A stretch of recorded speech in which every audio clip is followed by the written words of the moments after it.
Red line Islamabad studio से हम आपको प्रोग्राम में खुशामदीद कहते हैं। आप सबकी याद दहानी के लिए कि पाकिस्तान के अंदर बलूचिस्तान और खैबर पख्तूनख्वा में दहशतगर्दी के बहुत सारे वाक़यात हुए हैं। बलूचिस्तान के अंदर दहशतगर्दी के वाक़यात की नौइयत तब्दील हो रही है। अगर आपको याद होगा तो 24 मई 2026 को कोयटा चमन फाटक के ऊपर जब शटल ट्रेन के ऊपर दहशतगर्दों ने हमला किया तो बहुत तबाही हुई और इससे आपको पता चला कि वो किस किस्म की प्लानिंग करते हैं। इंसानी जानों का ज़िया, शहादतें, घरों का टूट फूट जाना एक तस्वीर बनाता है कि बलूचिस्तान के अंदर क्या कार्रवाइयाँ हो रही हैं। 12 अप्रैल को भी पाकिस्तान कोस्ट गार्ड्स के ऊपर हमले हुए, जिम्मेदारी BLA ने कबूल की। जनवरी 2026 में आपको याद होगा बलूचिस्तान के 10 से ज़्यादा शहरों पर जो हमले हुए थे उसकी जिम्मेदारी BLA ने कबूल की।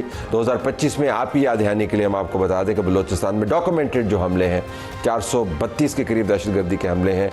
284 शहरी इसके अंदर शहीद हुए, 205 सिक्योरिटी गार्ड भी इसके अंदर शहीद हुए। 8 मई 2026 को ऑस्ट्रेलिया ने BLA को दहशतगर्द तंजीम करार दिया।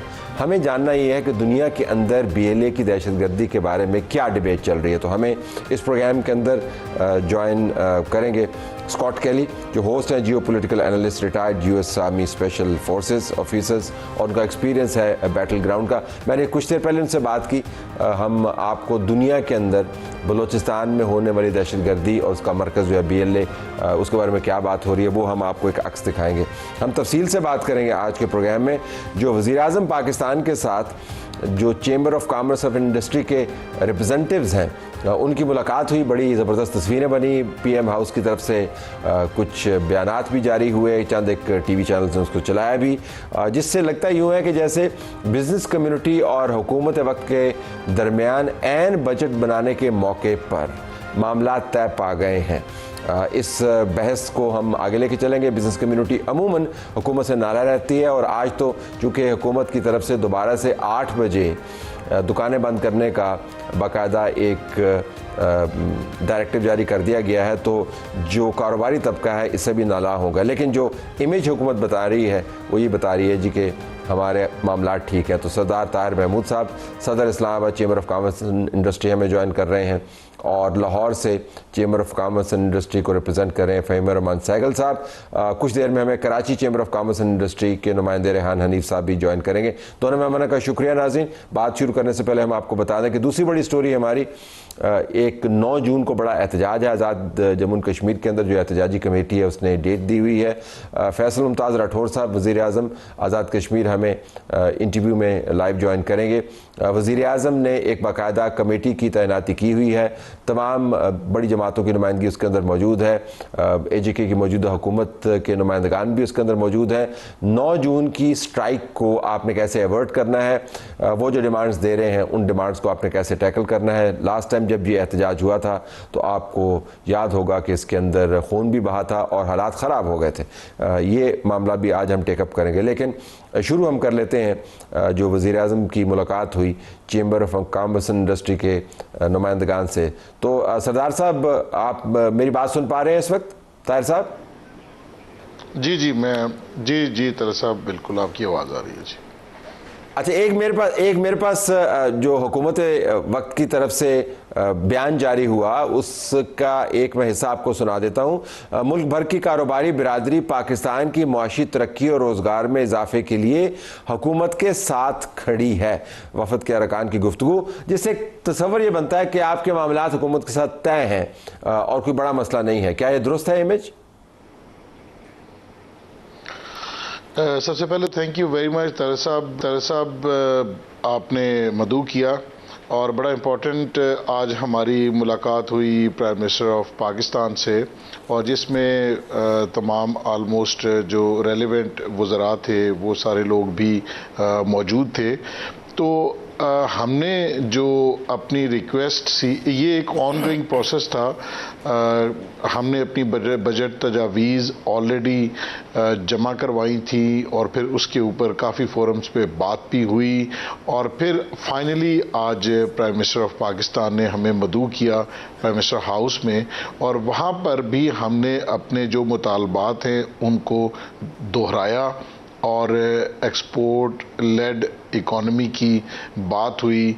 कंस्ट्रक्शन और रियल एस्टेट के शोबे पर टैक्स रैशनलाइजेशन के मुतालबात हमने रखे और इस सिलसिले में और इसके बाद जो सुपर टैक्स है उसके हवाले से अपने अपने जो कंसर्न्स हैं उनका एक दफ़ा फिर खुलकर इजहार किया।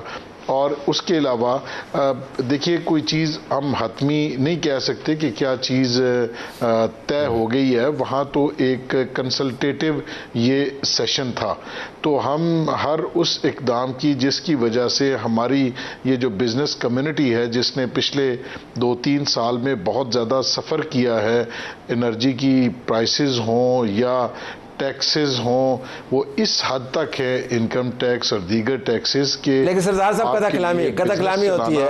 अगर मैं आपसे पूछ पाऊँ, और मैं ये सवाल फ़हीम साहब के पास भी लेके जाऊंगा, लेकिन फॉलो अप के तौर पे आपसे, क्या वाकईतन समझती हैं कि हुकूमत के पास वो स्पेस मौजूद है जिसके अंदर आपके बहुत सारे मुतालबात को मान ले? क्योंकि बजट तो बन चुका, उसके अहदाफ तो तय हो चुके, जो बेस लाइन्स हैं वो तय हो चुकी, किसने कहाँ पे लगाना है, कितना टैक्स लेना है, वो तो IMF ने तय कर दिया। तो आप ये मुतालबात जो है, ये कोई मुझे तो थियरेटिकल किस्म की बहस लगती है ये सारी। देखिए जी, हमने तो जो तमाम चैम्बर्स के रिप्रेजेंटेटिव्स वहाँ पर मौजूद थे, हमने अपनी तमाम चीज़ों को बड़े एहसन तरीके से प्राइम मिनिस्टर साहब के सामने रखा और प्राइम मिनिस्टर साहब ने बड़ा हर एक मुकर्रर को सुना भी और उसकी बात में हमसे क्रॉस क्वेश्चन भी किए।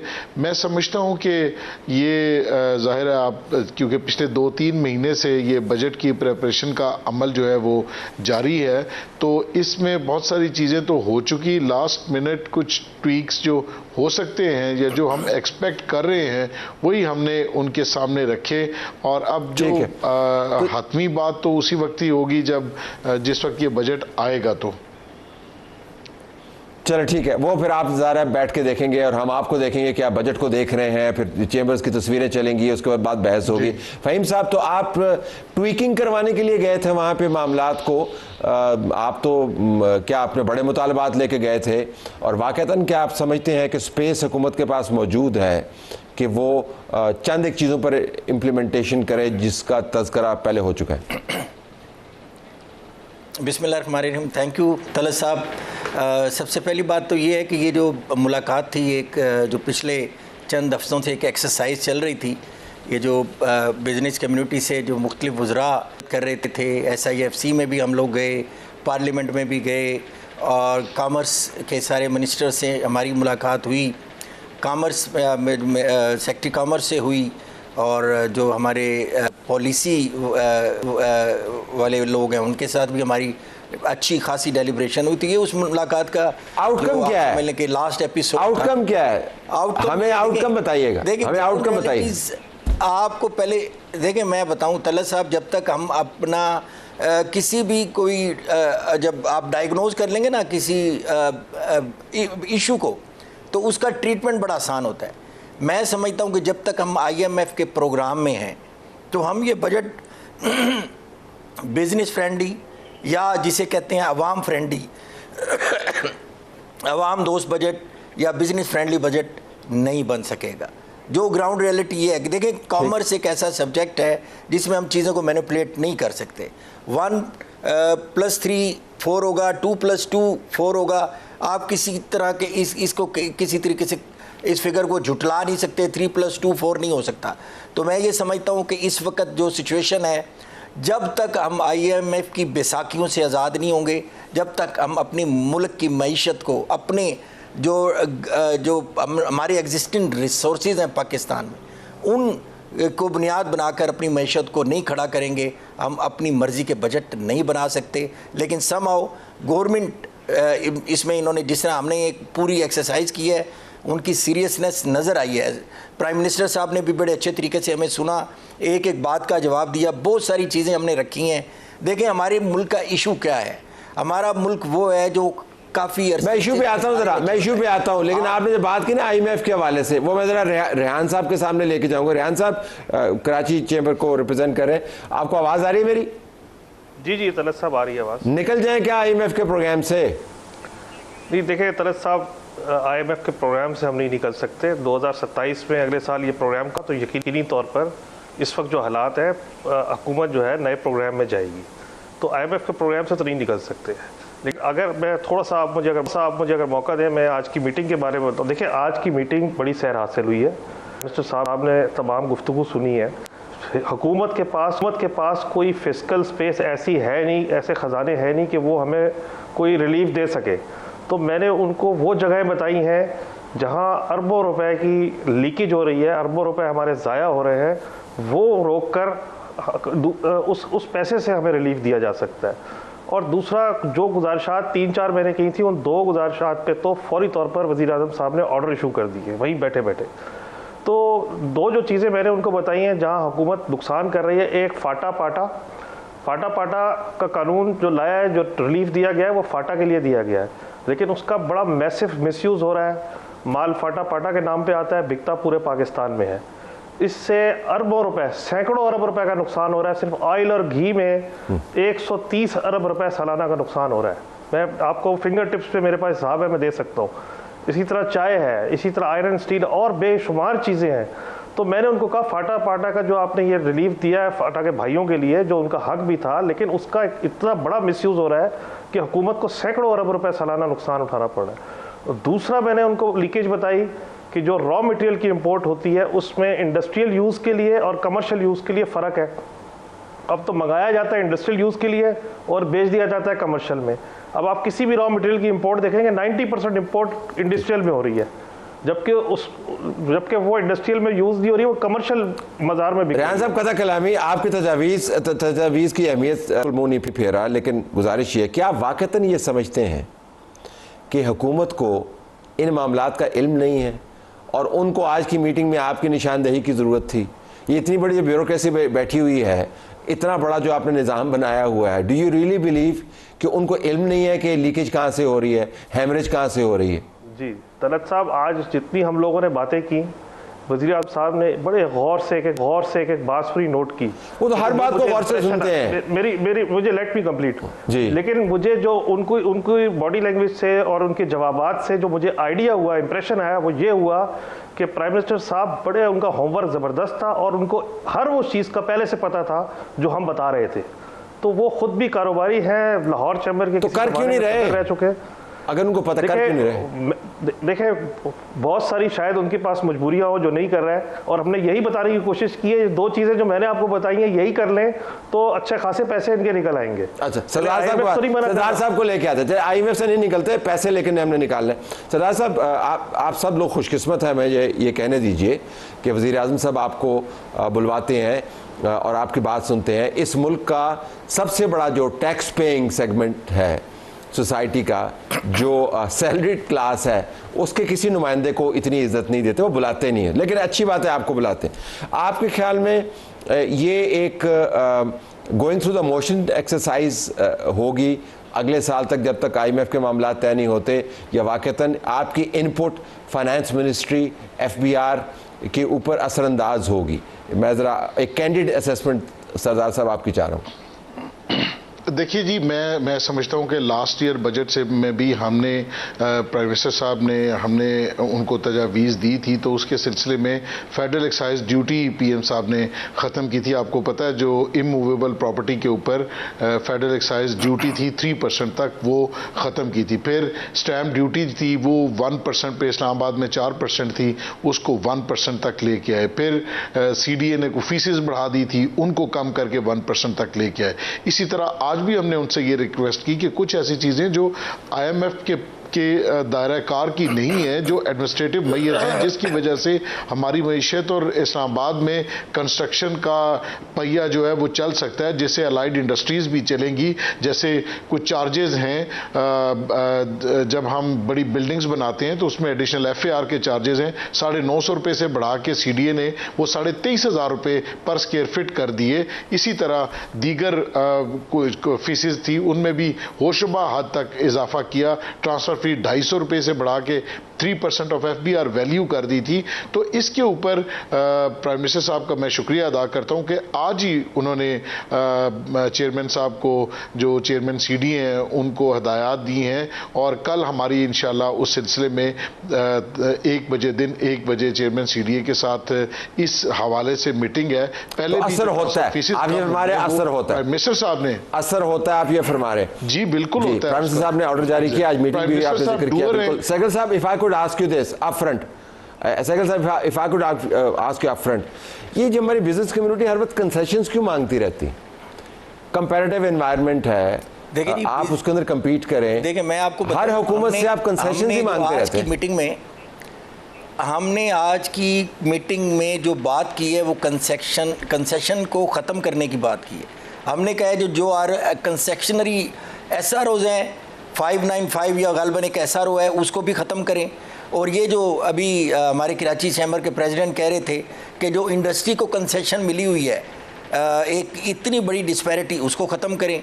जो फाटा को कंसेशन मिली हुई है उसको ख़त्म करें। दूसरी तरफ आपने गिलगित बल्तिस्तान को एक कंसेशन और दे दी है, उसको भी ख़त्म करें। तो हमने तो कोई कंसेशन नहीं मांगी, हम तो कह रहे हैं कि लेवल प्लेइंग फील्ड दे दें।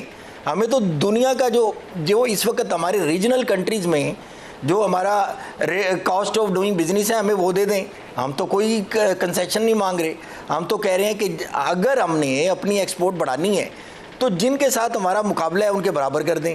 हमारा रेट ऑफ इंटरेस्ट क्या बताएं, ये हम यूरोपियन या अमेरिकन ममालिक से अपना कंपैरिजन नहीं करते। आप बताएं वियतनाम जैसा है, हमारा जो इलेक्ट्रिसिटी का टैरिफ है क्या इंडिया जैसा है, क्या बांग्लादेश जैसा है, क्या हमारा टैरिफ जो है वो सहगल साहब अभी आपने 12 कंसेशंस की डिमांड, सहगल साहब आपने 12 कंसेशन की लिस्ट तो आपने अभी मुझे बता दी है। यही तो कंसेशंस हैं जो आप मांग रहे हैं। ये कंसेशन नहीं है सर, ये हम कहते हैं कि ये हमें ये हमारा कॉस्ट ऑफ डूइंग बिजनेस वो है जो हमें मुकाबला जो साजी है इस वक्त दुनिया में एक्सपोर्ट में हम नहीं कर पा रहे। तो आपने अपनी हमें जिस तरह कहते हैं ना, गवर्नमेंट को पता तो कुछ है लेकिन करना कैसे है, शायद हम बिजनेस कम्युनिटी के लोग हैं उनको बता सकें कि ये चीज़ें मेजर लें। इस वक्त हमारी जो लीकेज है, देखें असल मसला हमारा क्या है, हमारा जो मेन इशू है, आप ये जो हमारा लास्ट प्रोग्राम अभी जो चल रहा है ये $7.2 बिलियन का ये प्रोग्राम था जो 37 मंथ में ये कंप्लीट होना है। इसमें $7.2 बिलियन हमें मिल रहे हैं और हम हर साल SOEs में $3.5 बिलियन अपना उनका जो लॉस है वो हमारी कौम भुगत रही है। तो मैंने तो उनको कहा, आज ये भी कहा कि आपको मुबारक हो, आपने PIA बेच दी और अच्छा किया। लोग कहते हैं कि आपने सस्ती बेच दी। मैं कहता हूँ अगर आप ₹1 में भी बेच देते तो ठीक था, क्योंकि हर साल तो 70-80 अरब रुपए इसका नुकसान है। इसी तरह ये स्टील मिल, NHA, ये आपके डिस्कोज और जितने भी आपके ऐसे इदारे हैं जिनका जो हमें हर साल लॉस दे रहे हैं, इसकी लीकेज रोकें। ये एक हम पे बोझ है, इसको खत्म करें। इसके साथ साथ अब बड़ी इंटरेस्टिंग बात, मुझे हनीफ साहब के पास जाना अनफेयर होगा अगर मैं उनके पास ना जा सका। 1 मिनट में हनीफ साहब फरमाइएगा, बिजनेस कम्युनिटी अगर अपना काम ठीक करे, अपने मामला ठीक करे, इस मुल्क से आपको पता है कितना पैसा बाहर जाता है, आपको पता है कि रियल इस्टेट बाहर किस ने ख़रीदी है, प्रोफाइल्स मौजूद हैं, all this money goes out of Pakistan. और उसमें बिजनेस टाइकून्स भी इन्वॉल्व हैं, उसके अंदर ब्यूरोक्रेट्स भी इन्वॉल्व हैं, उसके अंदर और लोग भी इन्वॉल्व हैं। तो आप वाक़तन समझते हैं कि हुकूमत को आपको मज़ीद ढील देनी चाहिए, लोगों को ख्याल सख्ती करनी चाहिए आप पे? नहीं, देखिए हमने कोई कंसेशन नहीं मांगी। कंसेशन उससे मांगी जाती है भाई जिसके पास कुछ हो देने के लिए। 18वीं तरमीम के बाद सूबों को देने के बाद जुलाई के महीने में बजट जब शुरू हो गया नया बजट, तो उसी पहले महीने से ही हुकूमत कंगाल होती है, उसके पास कुछ नहीं होता। तो हम उनसे क्या मांगेंगे? हमने तो उनको रास्ते बताए कि यहाँ आपकी लीकेज हो रही है सैकड़ों अरब रुपए की, ये पकड़े, ₹1 की हमें कंसेशन नहीं चाहिए।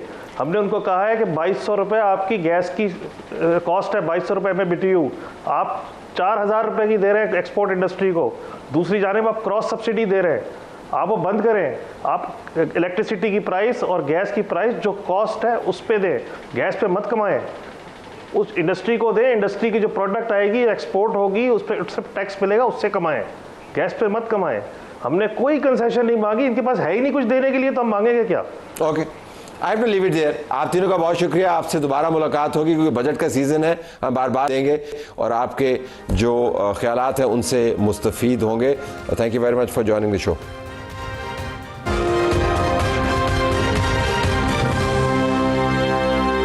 नाज़रीन, कश्मीर पाकिस्तान की शहरग है और शहरग का जो हिस्सा हमारे पास है उसका नाम है आज़ाद जम्मू एंड कश्मीर। यहाँ पर अवामी जॉइंट एक्शन कमेटी ने पिछले कई सालों से एक मसला खड़ा किया हुआ है। उनकी बात सुने तो लगता है कि उनके पास बावज़न किस्म की दलीलें मौजूद हैं, लेकिन जब आउटकम हम देखते हैं तो हमें लगता है कि सड़कों के ऊपर एहतजाज एक खूनी कैफियत भी इख्तियार कर लेता है। अब फिर उन्होंने 9 जून को एक हड़ताल की कॉल दी हुई है। हुकूमत वक्त की तरफ से कोशिश की जा रही है कि इस मामले को तय किया जाए। वज़ीर-ए-आज़म बराह रास्त इस मुज़ाकराती अमल को सुपरवाइज़ भी कर रहे हैं, लेकिन जो टास्क है वो बुनियादी तौर पर वज़ीर-ए-आज़म आज़ाद जम्मू एंड कश्मीर का है।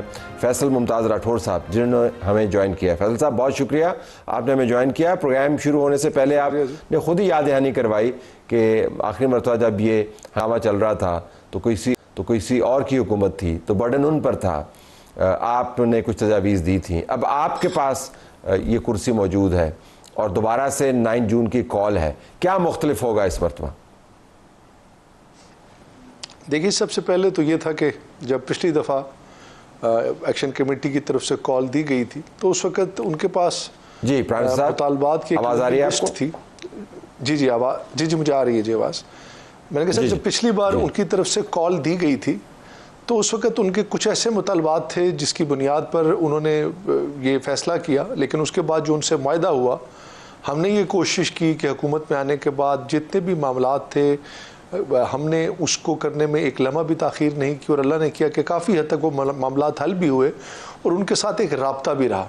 लेकिन एक ऐसा उसमें शिक थी जिसमें एक नकात महाजरीन की सीटों से मुतलका था, जिसमें एक कमेटी बनी थी जो उनके साथ बातचीत कर रही थी इस मामले के हल के लिए। वो एक ऐसी बेसिक बुनियाद बनी दोबारा से इस तारीख को जो उन्होंने कॉल दी हुई थी। लेकिन हमारी तरफ से ये पूरी कोशिश है। अभी रिसेंटली परसों वफाक की तरफ से भी एक कमेटी आई थी जिसमें मुस्लिम लीग नून और पाकिस्तान पीपल्स पार्टी की क़यादत भी थी, मैं ख़ुद भी उसमें मौजूद था। बड़े अच्छे माहौल में हमारी बातचीत भी रही, उनके साथ तमाम इश्यूज़ को डिस्कस भी किया गया। हुकूमत की तरफ से जितने मामलात थे जो हल किए गए एक एक करके वो भी बताए गए। लेकिन उनसे सिर्फ एक हमने उस वक़्त कहा था कि हमें थोड़ा सा ये वक्त दे दे, चूँकि जो डेट उन्होंने दी थी 9 तारीख की, तो जब चूँकि इस आइनी तरमीम या किसी भी हवाले से जो सीट्स का फ़ैसला था वो अकेले एक जमात के बस की बात नहीं, उसमें एक पॉलिटिकल कंसेंसस चाहिए था और उसके लिए हम चाहते थे कि APC बुलाएं, तमाम सियासी जमातों के साथ मिलकर इस पे बात करें और फिर एक कंसेंसस बनाने के बाद हम इसमें आगे बढ़ें। लेकिन उनकी तरफ से हमें वक्त नहीं दिया गया, बल्कि हमने आखिरी हद तक कोशिश की कि चूँकि इलेक्शन का शेड्यूल भी अनाउंस होना है तो हमें 8-10 दिन मज़ीद मिल जाए। लेकिन उनकी तरफ से ये बात थी कि हम एक दिन भी ज़्यादा नहीं देंगे, लेकिन हम आपके साथ 7 तारीख तक मुज़ाकरात के दरवाजे खुले रखेंगे। तो उस वाले से आज प्राइम मिनिस्टर पाकिस्तान ने भी वहाँ पर भी बातचीत की गई। तो कोशिश तो पूरी है जी, हम कभी नहीं चाहते कि रियासत किसी इम्तिहान में जाए, ये लोग हमारे अपने हैं, लेकिन तहरीक चलाना, अपने मामलात को आवाम में लेकर जाना, यकीनन इसमें कोई दो राय नहीं कि उन्हें बात सुननी भी चाहिए, हमें समझनी भी चाहिए और हम समझ भी रहे हैं। लेकिन अब फैसले एक अगर सड़कों के बजाय अगर अवान के अंदर हों तो वो बेहतर है। और मेरे ख्याल में इसमें बहुत सारे ऐसे लोग हैं एक्शन कमेटी के अंदर जो चाहते हैं कि बातचीत के ज़रिए रास्ता निकल लें। हम आखिरी दम तक ये कोशिश करेंगे कि किसी भी तरह से बैठकर बातचीत करके मसले का हल निकाला जाए। मसला आवाम को समझाने के लिए मुख्तसरन 12 मुहाजिर नशिस्तों का क्या है, अगर आपको बताना हो कि मसला कहाँ पर फंसा हुआ है, क्योंकि एक ख्याल ये भी है प्राइम मिनिस्टर साहब कि जो मरकज़ में हुकूमत है मुस्लिम लीग नून की, उनका इन 12 नशिस्तों के बारे में बड़ा वाज़ेह मौक़िफ़ है और मौक़िफ़ यही है कि हमने उसको तब्दील नहीं होने देना है, क्योंकि ज़ाहिर है इससे इंतख़ाबात जो पंजाब के अंदर होते हैं जिससे उनकी पार्टी की स्टैंडिंग मुतासर होती है आज़ाद कश्मीर के अंदर, वो उसको कॉम्प्रोमाइज़ नहीं करेंगे। आपके ख्याल में गुंजाइश कहाँ पर है? देखिए, सबसे पहले तो ये एक इन माजीन की सीट्स के हवाले से माजी के अंदर भी कुछ लोगों के एतराज़ात रहे हैं, क्योंकि ये सीट्स डायरेक्टली चूँकि पंजाब में है, 9 सीट्स हमारी, एक KPK में है, एक सिंध और अपना उसमें है बलूचिस्तान में, ये 12 सीट्स हैं हमारी। और इनके बारे में अक्सर ये तासुर दिया जाता है कि ये चूँकि वफाकी हुकूमत के बजाय सूबाई हुकूमतों के ज़ेर असर इंतखाबात होते हैं, मैनुपलेट हो जाती हैं। लेकिन ये एक अलग डिबेट है जिसमें यकीनन हमें एतराज़ात भी लोगों के इसके हवाले से रहे हैं। सारी सियासी जमातें, पीपल्स पार्टी, नून लीग खुद भी इस पर एतराज़ करती रही है। लेकिन इस वक्त हमारे लिए सबसे बड़ी अहमियत रियासत के मामलात और उन मसाइल की है जो कि आवाम के साथ जुड़े हुए हैं। लेकिन चूँकि एक वक्त में सियासी जमातें इस पर बात करती रही हैं, कुछ फ़ंड्स के हवाले से लोगों के तहफ़्फ़ुज़ात रहे हैं, कुछ लोगों के ज़हनों में ये कि हुकूमतें जब तब्दील होती हैं तो इन सीट्स का रोल होता है। लेकिन इन तमाम चीज़ों के बावजूद महाजरीन का, उनकी कुर्बानियाँ हैं, उनका एक रोल है, उन्हें किसी भी हवाले से नज़रअंदाज नहीं किया जा सकता। और अगर इसमें किसी भी सियासी जमात, चाहे वो पीपल्स पार्टी हो, चाहे वो नून लीग हो, उनकी कोई सियासी वबस्ती या सियासी मफादात है तो वो एक तरफ हैं। इस वक्त मैं ये समझता हूँ कि हमारे लिए रियासत का मफाद सबसे ज़्यादा ज़रूरी है। सीट्स के हवाले से इसमें कोई हमारी तरफ से ऐसी पाबंदी नहीं है। इस पर डिस्कशन हुई कि कुछ सीट्स को कम भी किया जा सकता है। उसमें वोटों के तनासुब से, चूँकि रियासत के अंदर जो इस वक्त वोट रजिस्टर्ड हैं वो ज़्यादा है, जबकि माजरीन के हलकों में जम्मू और वैली के थोड़े वोट हैं, तो उस बुनियाद पे सीटों पे कमी पे भी बात की गई है। तो हमने इसमें कोई दरवाज़ा बंद नहीं अभी तक किया। हम चाहते हैं कि नेगोशिएशन के साथ इस पर कोई अफ़ाम व तफ़हीम से रास्ता निकाल लिया जाए। बिल्कुल। आखिर में अगर मैं आपसे पूछ पाऊँ, इम्कानात का खेल है, अगर ये ना हुआ और एहतजाज कौन सा दूर है, और पिछली मरतबा जो एहतजाज हुए उसके अंदर जो मामलात बने उससे आप बखूबी वाकिफ़ हैं, आपकी हुकूमत क्या करेगी उस एहतजाज को अगर ये मुतालबा पूरा नहीं होता, and the press ahead with एहतजाज, तो क्या करेंगे आप?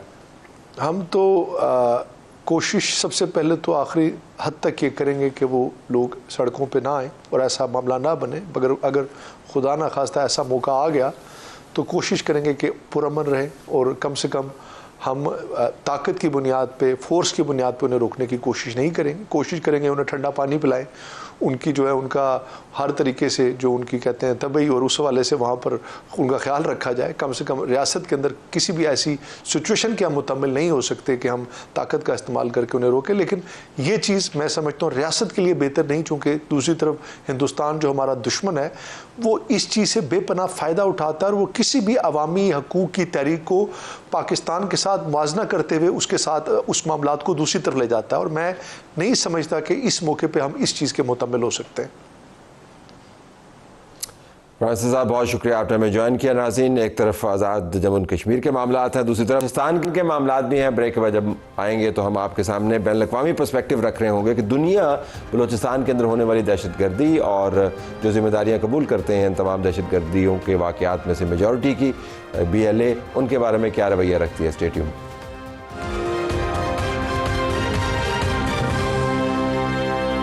नाज़रीन, BLA ने बलूचिस्तान में होने वाले बहुत सारे दहशतगर्दी के वाक़यात की जिम्मेदारी कबूल की। बड़ा सवाल ये है कि BLA को दहशतगर्द तंजीम दुनिया भर में करार क्यों नहीं दिया जाता। इज्तिमाई तौर पर ऑस्ट्रेलिया ने किया है, अमेरिका ने किया है। इस सवाल का जवाब और दूसरे सवालों का जवाब मैंने लिए स्कॉट कैली से। आइए देखते हैं कि उन्होंने मुझे पहले सवाल के जवाब में क्या कहा। BLA को बाज़ बैनुल-अक़वामी इदारों और मुमालिक की जानिब से दहशतगर्द तंजीम करार दिया गया है। मिसाल के तौर पर ऑस्ट्रेलिया ने इस पर दहशतगर्दी की माली मुआवनत के इल्जामात के तहत पाबंदियां भी आयद की हैं। ताहम ये बात कि पूरी दुनिया इसे बाज़ाब्ता तौर पर दहशतगर्द तंजीम तस्लीम करती है या नहीं, इतनी अहम नहीं जितनी ये कि आलमी बरादरी खित्ते के सिक्योरिटी मसाइल के हल में क्या किरदार अदा कर सकती है। अगर इन सिक्योरिटी चैलेंजेस पर काबू ना पाया जाए तो BLA जैसी तंजीमें अपने सियासी मकासद हासिल करने के लिए तशद्दुद और मुसल्लह कार्रवाइयों का इस्तेमाल जारी रख सकती हैं। मैंने स्कॉट से ये भी पूछा कि बैनुल-अक़वामी कम्युनिटी को क्या ये इल्म नहीं है कि ऐसे ग्रुप्स को टॉलरेट करते हुए वो अपने लिए खतरात पैदा कर रहे हैं, तो उसका उन्होंने ये जवाब दिया। आलमी बरादरी के बाज़ हिस्से यकीनन BLA जैसे ग्रोहों से पैदा होने वाले खतरात को तस्लीम करते हैं, जिसकी एक मिसाल ऑस्ट्रेलिया की जानिब से हालिया पाबंदियां हैं। ताहम तवील अरसे तक BLA को एक मकामी मसला समझा जाता रहा है और ये ख्याल किया जाता था कि इससे निपटना पाकिस्तान की जिम्मेदारी है। बैनुल-अक़वामी सतह पर BLA को अब तक दाइश जैसी बड़ी दहशतगर्द तंजीमों के बराबर खतरा नहीं समझा गया, लेकिन हालिया हमलों, खास तौर पर ऐसे इंफ्रास्ट्रक्चर को निशाना बनाने की वजह से जो बैनुल-अक़वामी कंपनियों से वाबस्ता है, इस तंजीम की आलमी सतह पर तवज्जो और अहमियत में इजाफा हो सकता है और इसके बारे में आलमी राय तब्दील हो सकती है। तो पाकिस्तान के पास BLA के हवाले से क्या ऑप्शंस हैं? पाकिस्तान को इस मसले से निपटने के लिए एक जामे और कई सतहों पर मुश्तमिल हिकमत अमली अपनाना होगी। सबसे पहले इन मालियाती नेटवर्क्स के खिलाफ कार्रवाई करना जरूरी है जो बीएलए को वसाइल और फंडिंग फराहम करते हैं। इसके साथ साथ बलूचिस्तान में हुक्मरानी और अवामी खिदमात को बेहतर बनाना होगा और इंटेलिजेंस मालूमात के तबादले के लिए बैनुल अक़वामी इदारों के साथ ताउन बढ़ाना होगा। फौजी कार्रवाइयां भी होनी चाहिए, लेकिन वो महदूद, मुख्तात और मखसूस अहदाफ तक होनी चाहिए ताकि सिर्फ दहशतगर्द अनासर को निशाना बनाया जाए। साथ ही मकामी आबादी के हुकूक, इज्जत और खुद मुख्तारी का एहतराम करना जरूरी है, क्योंकि अगर अवाम में नाराजगी बढ़ी तो इससे तंजीम के लिए नए अफराद भर्ती करना आसान हो सकता है। नाज़रीन, हमारी तरफ से ये कुछ इजाज़त चाहते हैं। अल्लाह हाफ़िज़।